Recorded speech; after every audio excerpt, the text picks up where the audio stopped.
వెతలు తీరును, కృపలు దొరుకును, సాటి లేనిది యేసుని నామం. యేసునామమే మధురం, మదిలో తలచిన ధన్యం. యేసునామమే మధురం. ప్రియమైన దేవుని బిడ్డలారా, యేసుక్రీస్తు వారి శుభనామంలో వందనాలు. బాగున్నారా? దేవుని కృప చొప్పున మనందరం ఆనందంగా సంతోషంగా జీవించాలని నేను ప్రార్థిస్తున్నాను. బిగ్ అసోసియేషన్ పరిచర్యల కొరకు మీరు ప్రార్థించండి, భాగస్థులవ్వండి. యేసే పరిష్కారం ఆధ్యాత్మిక టీవీ కార్యక్రమం, యేసే అన్నదాత ఉచిత ఆహార పథకం, పేదలకు, రోగులకు, వికలాంగులకు, అనాథలకు, విధవరాండ్రకు. యేసే ఉపాధికర్త, మరల పేదలకు, రోగులకు, వృద్ధులకు, విధవలకు, అనాథలకు పోషణార్థం సహాయం. యేసే ఉపాధికర్త. తర్వాత యేసే ఆరోగ్య రక్ష, పేద ప్రజలకు వైద్యంలో సహకరించడం. యేసే ఆదరణకర్త, చనిపోయిన మృతుల కుటుంబాలు ఆదరించబడేటట్లు సహకారం అందించడం. ఇది ప్రోగ్రామింగ్. యేసే రైతు స్నేహితుడు, new project for prayer request in future. ఇలా యేసే యేసే యేసే యేసే యేసే అంతా జీసస్. ఎందుకంటే ఆయన మూలముగా సమస్తము కలిగిన, ఆయన నిమిత్తము సమస్తము కలిగిన, ఆయన ద్వారా కొరకు సమస్తము, చేత సమస్తము కలిగిన. కావున మనము ఆయన వారము, మనము ఆయన ప్రజలము, మనము ఆయన మేపు గొర్రెలము. 100వ సంకీర్తన చెబుతాను. We are for him and he is for us. కనుక యేసే సమస్తం. యేసు ద్వారానే దేవునితో సమాధానం, యేసు ద్వారానే దేవుని యొద్దకు వెళ్ళగలుగుతాం, యేసు ద్వారానే అగ్నిగుండం తప్పించుకుంటాం, యేసు ద్వారానే నిత్య జీవంలో ప్రవేశిస్తాం, యేసునద్దే భవిష్యత్తు గడుపుతాం. యేసే మన నిరీక్షణ, యేసే మన పరిష్కారం. ఇది బిగ్ అసోసియేషన్ యొక్క పనితీరు.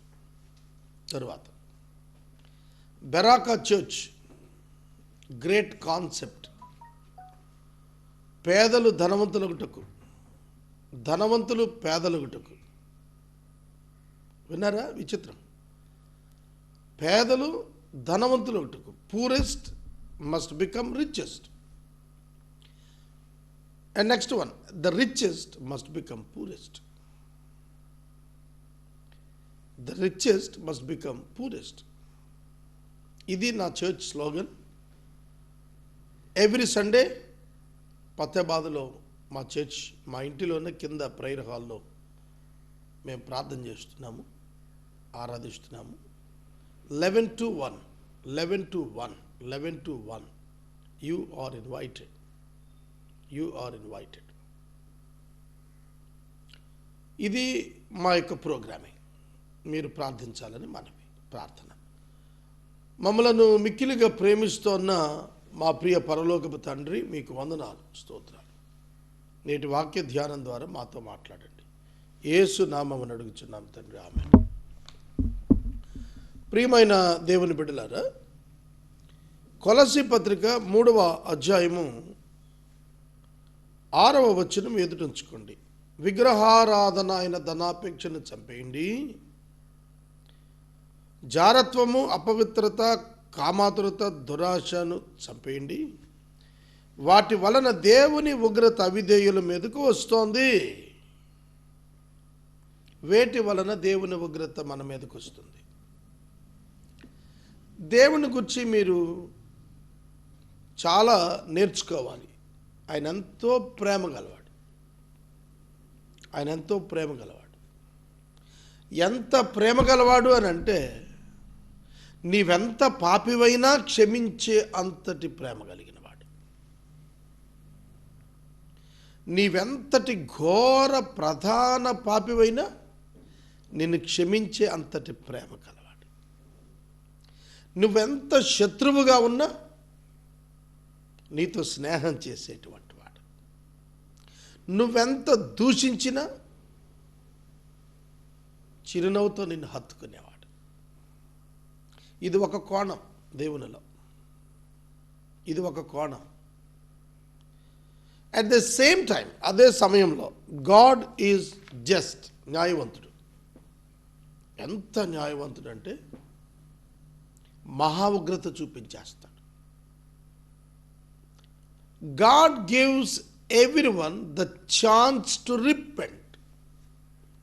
దేవుడు ప్రతి మానవుడికి పశ్చాత్తాపపడటానికి సమయాన్ని ఇస్తాడు. He will give us the time to repent. The time to repent. అలా చేయలేదనుకోండి, పశ్చాత్తాపడకుండా కంటిన్యూ అయిపోయామనుకోండి, ఉగ్రత వస్తుంది, ఉగ్రత వస్తుంది. ఇప్పుడు నేను ఒకటి రెండు మాటలు చెప్తాను, మీకు ఆశ్చర్యంగా ఉంటుంది. ఇది చెబుతుంది ఎవరికి చెప్పాడు? ఉగ్రత వస్తుందని బిలీవర్స్కి చెప్పాడు. ఎవరికి చెప్పాడండి? విశ్వాసులకు చెప్పాడు. అవిశ్వాసులకు చెప్పలేదు, విశ్వాసులకి చెప్పాడు. విశ్వాసుల మీద దేవుని ఉగ్రత ఏమిటి చెప్తాను, జాగ్రత్తగా. అవిశ్వాసుల మీదేమో ఉగ్రత రావట్లేదు, అవిశ్వాసుల మీద ఉగ్రత రావట్లేదు. 73వ సంకీర్తన మీరు చూస్తే భక్తిహీనులు చాలా సంతోషంగా, ఆనందంగా, బలవంతంగా, సంపదతో బ్రతుకుతున్నారు. భక్తులు, నీతిమంతులు కష్టాల పాలైపోతున్నారు, శ్రమల పాలైపోతున్నారు. ఇది వ్యసనంగా ఉంది ఆసాపు గారికి 73వ కీర్తనలో. ఎందుకు దేవుడు అన్బిలీవర్స్ని అంతగా ఉపేక్షిస్తున్నాడు? కారణం తెలుసా? He loves them and he is waiting for their return towards him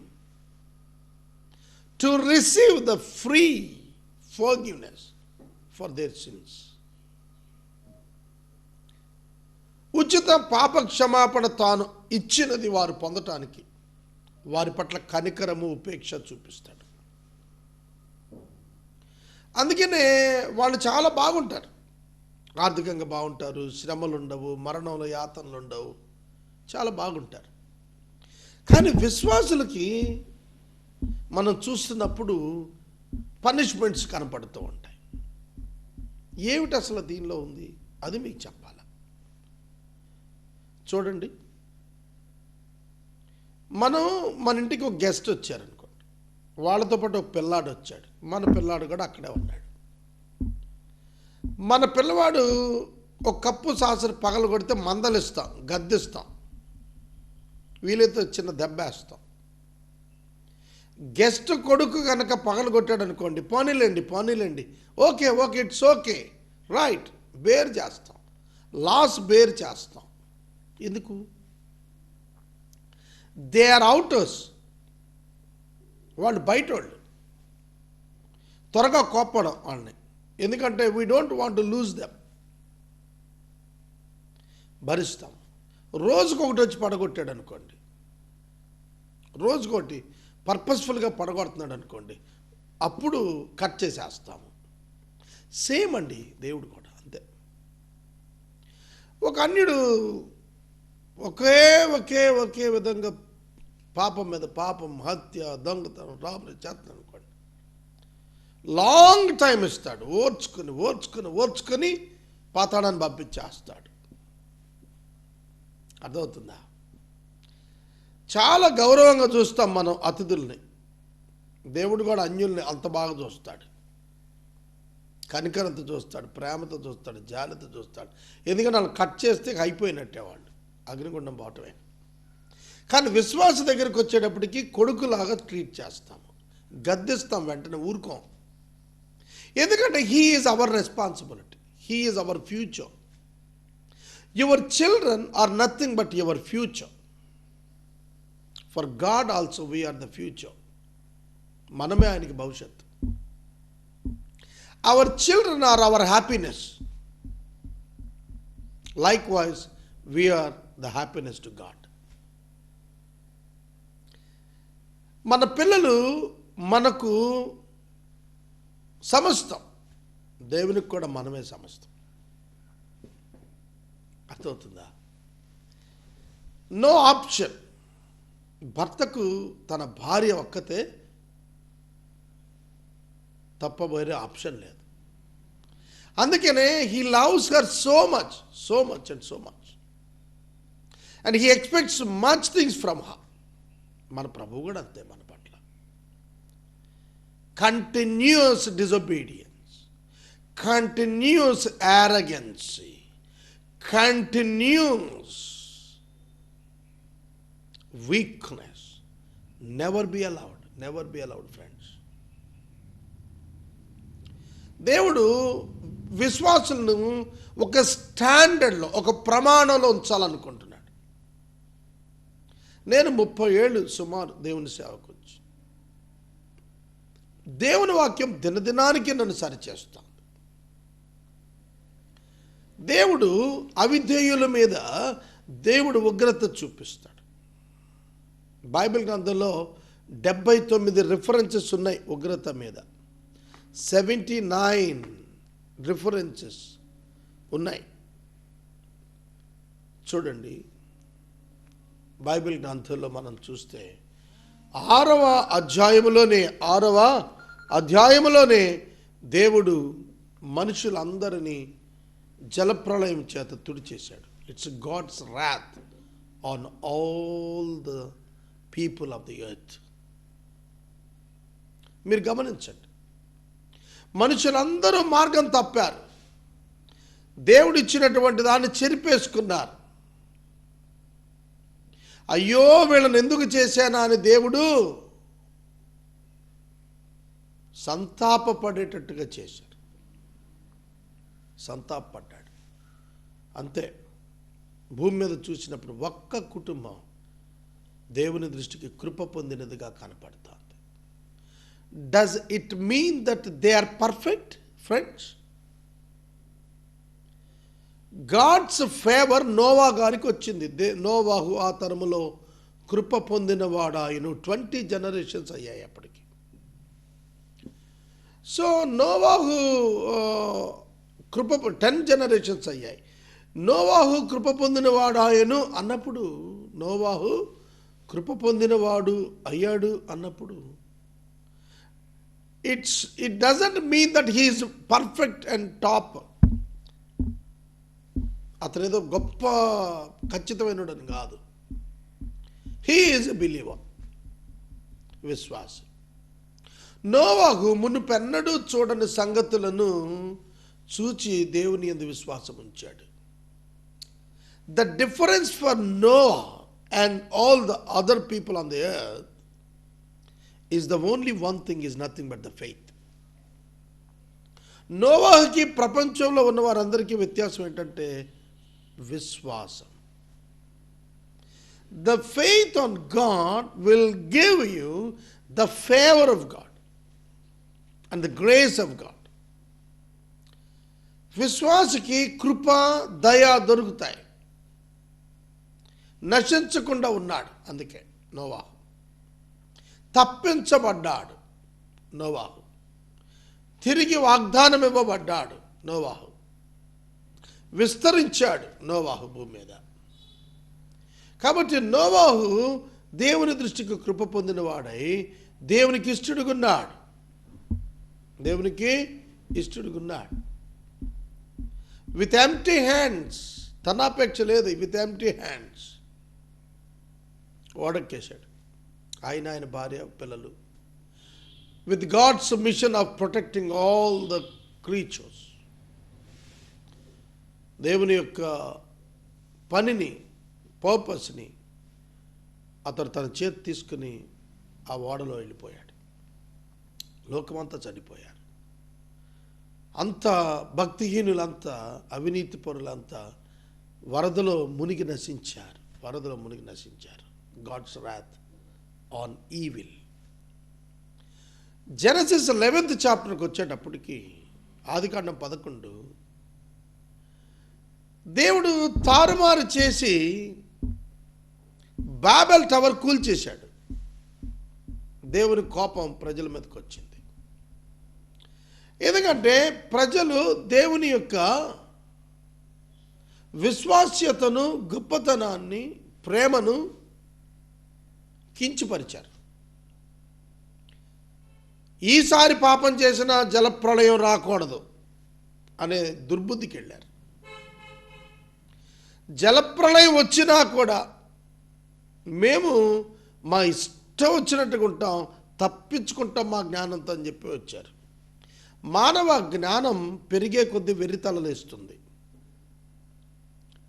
దేవుడు లేడని బుద్ధిహీనులు తమ హృదయాలు అనుకుంటారు. దేవుడు మమ్మల్ని ఏం చెయ్యలేడని గర్విష్ఠులు తమ హృదయాలు అనుకుంటారు. నవ్వుతారు దేవుడిని చూసి. అదే జరిగింది బాబేలు దగ్గర 11వ అధ్యాయంలో. They thought that God cannot do anything for them. అందుకే ఎత్తైన కట్టడం పూనుకున్నారు. గ్రేట్ కమ్యూనికేషన్ స్కిల్స్ ఉన్నాయి, యూనిటీ ఉంది. But they are against to God's purpose and plan. దేవునికి మనుషులు కలిసి ఉండటం ఇష్టమే, అవసరమే. కానీ మనుషులు కలిసి దేవునిపై తిరుగుబాటు చేయటం నచ్చదు. అక్కడ తారుమారు చేసి దాన్ని కూల్చేశాడు. అలా మీరు బైబిల్లో వరుసగా ఇన్సిడెంట్స్ చూస్తే ఉగ్రత వస్తూనే ఉంది, ఉగ్రత వస్తూనే ఉంది. దావీదు బెత్షెబాతో రహస్యంగా వ్యభిచరించాడు. దేవుడు దానిని కొండల మీద ప్రకటించాడు. ఒక మాట చెప్పనా, మీకు ఎఫ్ఐఆర్ ఉంది అని ఎవరైనా అంటే మీరు ఎలా బాధపడిపోతారు? ఒకవేళ వాస్తవం అయితే కూడా. ఒక వ్యక్తి అతనికున్న ఎఫ్ఐఆర్ని గురించి ఎవరైనా మాట్లాడితే ఎట్లుంటుంది? And the whole world since last 3,000 years talking about the affair of David with Bathsheba. Right? ఒక్క క్షణం కోసం రహస్యంగా చేసిన ఆ పాపం ఇవాళ ప్రపంచం అంతా మాట్లాడుతున్నారు. అర్థమైందా? పాపానికి 2 లక్షణాలు ఉన్నాయి సాతానికి, గుర్తుపెట్టుకోండి. లోకమంతా చేస్తున్నారు, నువ్వు చేస్తే తప్పేంటి, ఇది చాలా చిన్నది, ఇది కల్చర్ అని సాతాను నీతో పాపం చేయిస్తాడు. నువ్వు పాపం చేయగానే వెంటనే అమ్మో ఎంత ఘోరం చేశావు నువ్వు అని చెప్పి భయపెట్టేయటం, అడగదొక్కేయటం, వేధించేయటం స్టార్ట్ చేస్తాడు. అమ్మో ఇంకేదో నీ మీద ఉగ్రత వచ్చేస్తుంది, నువ్వు పాపివి నా దాసుడు అంటాడు. Be careful friends. సాతానుడు మిమ్మల్ని శోధించి లోబరుచుకోవాలని చూస్తాడు. అవిశ్వాసుల్లో లోబరుచుకోనక్కర్లేదు వాడు, ఎందుకంటే వాళ్ళంతా వాడి పిల్లలే. విశ్వాసి టార్గెటెడ్ పర్సన్ అపవాదికి. చూడండి, మనం ఫుట్బాల్ ఆడుతున్న వాళ్ళని గమనిస్తే ఎక్కువ నిపుణత కలిగిన వాడిని ఆపోజిట్ టీం టార్గెట్ పెట్టి వాడిని కంట్రోల్ చేస్తారు. అలాగే ఫామ్లో ఉన్న బ్యాట్స్మెన్ని త్వరగా అవుట్ చేయడానికి అవతల టీం క్రికెట్లో కంట్రోల్ చేస్తారు. సచిన్ అయిపోతే చాలరా టీం అంతా అయిపోతుంది అంటారు. ఒక 4 వికెట్లు పడిపోతే టీం అయిపోతుంది అంటారు. ఎందుకని? Their concentration is on the persons who are effective, who are skilled, who are strong. అలాగే అపవాది కూడా మనం ఎంత బలంగా ఎదుగుతామో ఆత్మీయంగా అంత ఫోకస్ పెడతాడు మన మీద. మెళుకువగా ఉండాలి. దేవుడు అలౌ చేస్తాడు దాన్ని. God allows the devil to tempt you for your spiritual growth. నువ్వు ఆత్మీయంగా ఎదగటానికి, నువ్వు ఆత్మీయంగా మెళుకుకోవటానికి శత్రువుని పెడతాడు పక్కన. శత్రువుని పెడతాడు. పరీక్షలు లేకపోతే ఏ విద్యార్థి అయినా చదువుతాడా? చెప్పండి. పరీక్షలు లేవురా నాయన, అటెండెన్స్ మీద నువ్వు పాస్ అంటే 10th క్లాస్కి వెళ్ళేటప్పటికి కూడా ఎవరికి ఏమి రావు. పరీక్షలు లేకుండా ఉత్తీర్ణత లేదు, పరీక్షలు లేకుండా పరిణితి లేదు, పరీక్షలు లేకుండా జ్ఞానం రాదు, జ్ఞాపక శక్తి పెరగదు. కనుక దేవుడు చూపించే ఉగ్రత not for the spirit condemnation. గుర్తుపెట్టుకోండి, విశ్వాసిని దేవుడు గనక మాట్లాడటం మానేస్తే ఎంత బాధ అయిపోద్దో తెలుసా మీకు? భర్త భార్యతో మాట్లాడకపోయినా భార్య భర్తతో మాట్లాడటం మానేసిన అలిగి ఎట్లుంటుంది చెప్పండి మీరు? పిల్లలు మనతో మాట్లాడకపోతే, మనం పిల్లలతో మాట్లాడకపోతే వాళ్ళకి ఎంత బాధగా ఉంటుంది? జస్ట్ కమ్యూనికేషన్ బ్రేకప్ కాదు, బ్యారియర్ వస్తేనే మనం తలడిల్లిపోతాం కదా. రిలేషన్ బ్రేకప్కి వెళ్ళిపోతుందంటే ఒక భార్య ఒక భర్త విషయంలో, ఒక భర్త భార్య విషయంలో ఎంత తల్లడిల్లిపోతారండి, ఎంత తల్లడిల్లిపోతారు. ఒక డెత్ వస్తోంది అని అంటే ఇల్లంతా ఎలా వణికిపోతారు. పర్మనెంట్ సెపరేషన్ అంటే on earth. Friends, be careful, you are a believer. నువ్వు విశ్వాసవి, నువ్వు దేవుని నుండి ఎడబాసే పరిస్థితికి వెళ్ళబాకు. ధనాపేక్ష వదిలేసే. ఎందుకంటే దేవుడు నీతో తన ప్రణాళిక చొప్పున కార్యాలు చేయాలనుకుంటున్నాడు, ధనంతో కాదు. Please understand. దేవుడు నాకు అదే చెప్పారు, నేను అదే ఫాలో అవుతున్నాను.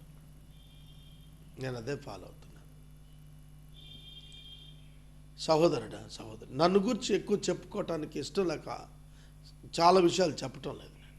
You may feel that I'm trying to expose my self. It's not the purpose of God for my life. I must expose Jesus Christ, not me. Okay, అందుకే నేను చాలా విషయాలు కట్ చేసేసుకుంటున్నా, వాక్యం చెప్పట్లా. ఎప్పుడైనా చెప్తే ఒక సాక్ష్యం చెప్తాను అంతే తప్ప ఎపిసోడ్ అంతా నాకు నేను పొందిన కృప చెప్తే మీరు నా ప్రభు వైపు చూడటం మానేసి ఈ భక్తుడై ఉంటాడనే అపార్థానికి వెళ్ళిపోతారు. చాలామంది అట్లాగే భ్రష్టులు అయిపోయారు.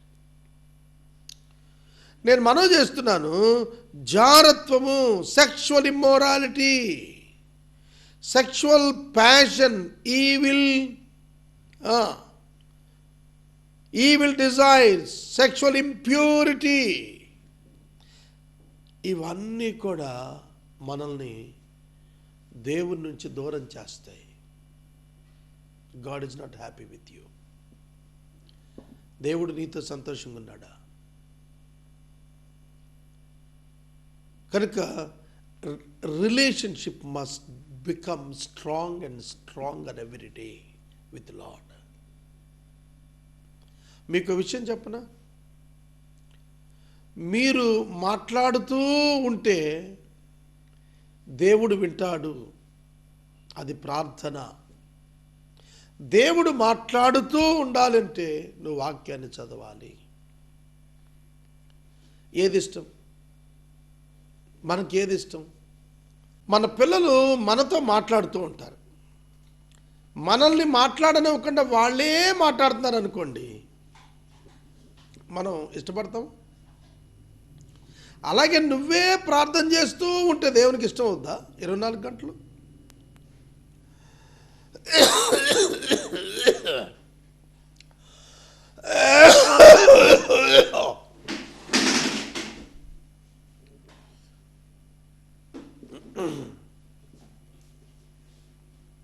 మళ్ళీ చేసుకున్నా. మన పిల్లలు మాట్లాడుతుంటే మనకి ఇష్టం, వాళ్ళ అవసరాలు చెప్తుంటే కేర్ఫుల్గా వింటాం.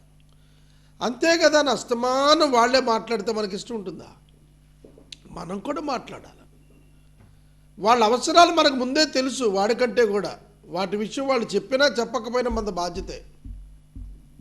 కానీ మన ఇన్స్ట్రక్షన్ వాడు వినాలని కోరుతాం కదా. He is a boy, he should learn. మనం తప్ప ఎవరు చెప్తారు మన పిల్లలకి? ఎందుకంటే దే ఆర్ అవర్ ప్రైడ్. మన గర్వకారణం వాళ్ళు, అవ్వాల్సిన వాళ్ళు, అయ్యున్న వాళ్ళు. Listen, friends, God wants to talk to you more.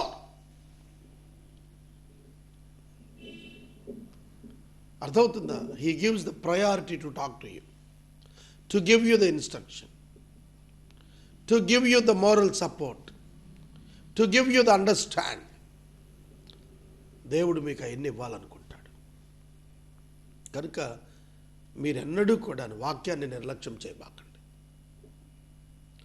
వాక్యములో జీవముందండి, వాక్యములో బలముంది. మనం ప్రార్థనా శక్తి గురించి ఆలోచిస్తున్నాం, మంచిది. ప్రార్థన శక్తినిస్తుంది అన్నప్పుడు it's right, it is answer from God. I assure you, దేవుని వాక్కులో జీవం ఉన్నది. Don't neglect the scriptures. నేను ముగిస్తాను. ఇక్కడ మీరు చూస్తే దేవుని ఉగ్రత అవిధేయుల మీదకి వచ్చేస్తుంది. జాగ్రత్త. నువ్వు విశ్వాసివి, నీ మీదకి వచ్చే ఉగ్రత భౌతిక పరమైనటువంటి జీవితంలో వచ్చేస్తుంది. దావీదు పాపం చేశాడు, దేవుడు నరకానికి పంపలేదు. దావీదును భూమి మీద చాలా శ్రమల పాలు చేశాడు. You cannot escape from the reflections, consequences of your choices. You need to bear. నువ్వు భరించాల్సిందే వాటిని భూమి మీద. కాబట్టి ప్రియమైన దేవుని బిడ్డలారా, రిపెంటెన్స్ తోటి వాటి నుంచి మనం తప్పించుకోగలుగుతాం. అందుకనే మారు మనసు లేకపోతే నువ్వు విశ్వాసంలో పైకి రావు, ఎదగవు. First and foremost thing is repentance for your sins. Every day, every moment, every 15 minutes, you check yourself and repent. You check yourself and repent. Then you see how God will bless you. అప్పుడు చూడు, దేవుడు నేను అలా దీవిస్తాడు.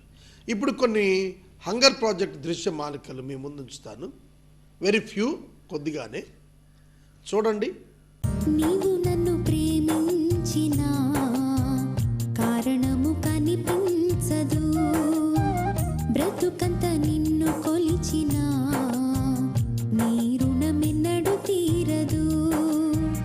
నీవు నన్ను ప్రేమించిన కారణము కనిపించదు, బ్రతుకంత నిన్ను కొలిచిన నీ రుణమెన్నడు తీరదు.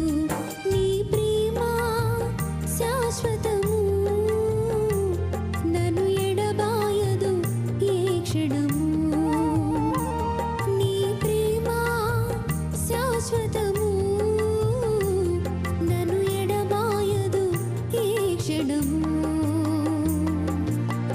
నీవు నన్ను ప్రేమించిన కారణము కనిపించదు, బ్రతుకంత నిన్ను కొలిచిన నీ రుణమెన్నడు తీరదు.